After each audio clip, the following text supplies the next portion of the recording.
Alam mo na. Pare, sumali daw sila sa Showtime para patunayang hindi lang sila, hindi lang sila sa Mindanao pwedeng sumikat. Pwede rin daw silang sumikat sa buong mundo. Tingnan nga natin. Eto na, pare, mula sa Tagum City, Davao, SB Jammers, it's Showtime! Mayong buntag sa inyong tanan, Mindanao hanggang Luzon, buo namin ipapakita ang aming talento. Kami ang SB Jammers na nagmula pa sa Tagum City, Davao del Norte, Mindanao. One love, one hip-hop, one God. It's Showtime!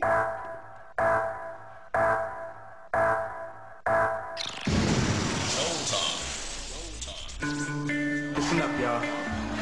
God, now the little saints with you, we ask that you bless him. We ask that you bless our family, our friends, our crew.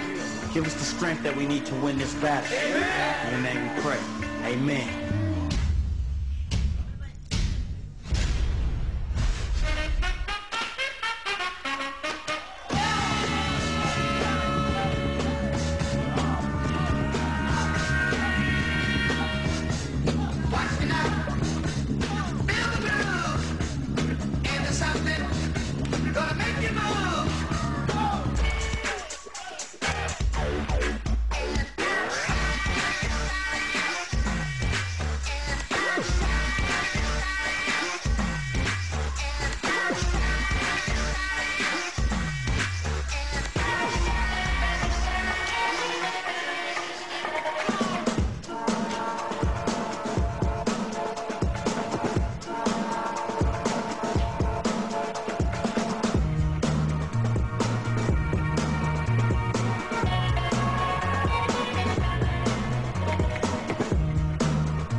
Grabe ang energy nyo, guys. Ayan. Grabe ang Hello, energy. SB Jammers. Ngayon, ang tanong ko sa inyo, ano ang lamang nyo sa nauna sa inyo? Kasi puro tumbling din ang ginawa nila eh. Diba? Ano sa tingin nyo ang lamang nyo sa unang grupo? Mas may energy po kami. Mas may energy. Mas energy. At syempre, idol nyo ang Street Boys, di ba? Ano ba ibig Eto ang sabihin ng tanong SB? ko, anong feeling ninyo na merong dalawang Street Boy royalty na nandito ngayon sa harapan nyo? Anong pakiramdam nyo? Syempre, idol nyo yan eh. Proud at masaya po kami. Nakita po yung dalawang idol namin. At maraming salamat din dahil pinakitaan nyo kami na mahuhusay ng tumbling dito sa Tama. Showtime. Pero bago lahat, Ann, Oh. Kuya Kim, meron ka bang trivia sa bola? Bola ng basketball. Oo. Ang trivia natin. Alam niyo, nung unang panahon, ang bola ginagamit sa basketball ay bola ng soccer. Ang ganitong uri ng bola ay inimbento ni A.G. Spalding noong 19th century. Siya rin ang nag-imbento ng maraming uri ng bola na ginagamit. Pero okay, Madlang People, ready naman tayo dyan? Ready naman tayo dyan? Madlang People, ready naman kayo dyan? Score mo! Show mo! Ipakita po natin natin mga score, Madlang People! The good and beautiful Madlang People lang Showtime! Halo-halong score ang nakikita natin. 5, 6, 9, 9 Gs. Halika, sir. Dito kayo. Ayun. Very high energy itong pamilya to. Very high energy. Okay, halika. Sir, taga saan po kayo, sir? Taga Pangasinan. Taga Pangasinan. Bakit niyo po nagustuhan? Binigyan niyo po ng 9, sir. Magaling sila. Magaling. Okay, ano yung sinisigaw niyo? Magaling ba kumanta ang tatay niyo? Nasaan po ang misis niyo, sir? Kantahan niyo po ang misis niyo. Halika, tayo po kayo. Ayan, yan. Kantahan niyo po ng love song ang inyong misis ngayon, sir. Dahil sa'yo, nais kong mabuhay. Okay, maraming salamat po dito sa Showtime talaga naman. mga nagmamahalan po, mga madlang people na may kiss pa. Okay, back to you, Vonginan. Wow, how sweet naman nun. Alam mo, gusto ko talaga, pag nakahanap ako ng mapangasawa ko, ganyan din. Kahit gano'n na kami katatanda, kakanta na kong ganyan, igit-isa. Alam mo, kung umabot man tayo doon, hindi kita iwan kahit tumanda tayo.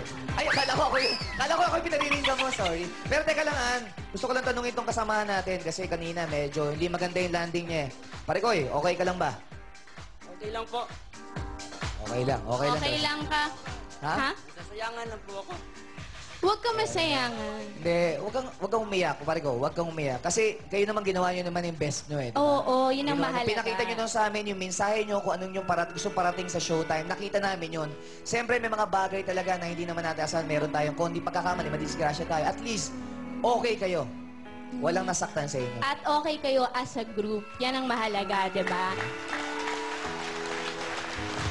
Eto, naiiyak din ng isa nating hurado. Siguro nakaka-relate siya sa ating performer. Luther, ano masasabi mo? Ba't parang naiiyak ka dyan?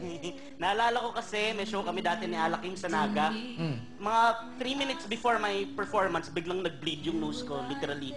Nagdudugo. Tapos, takbuhan sa mga kasama ko. Si Alakim naman, pero nakasalang pa rin ako. Hindi daw obvious, okay naman. Si Alakim, after his performance, nag-vanish siya eh. Tapos naging paru-paro siya.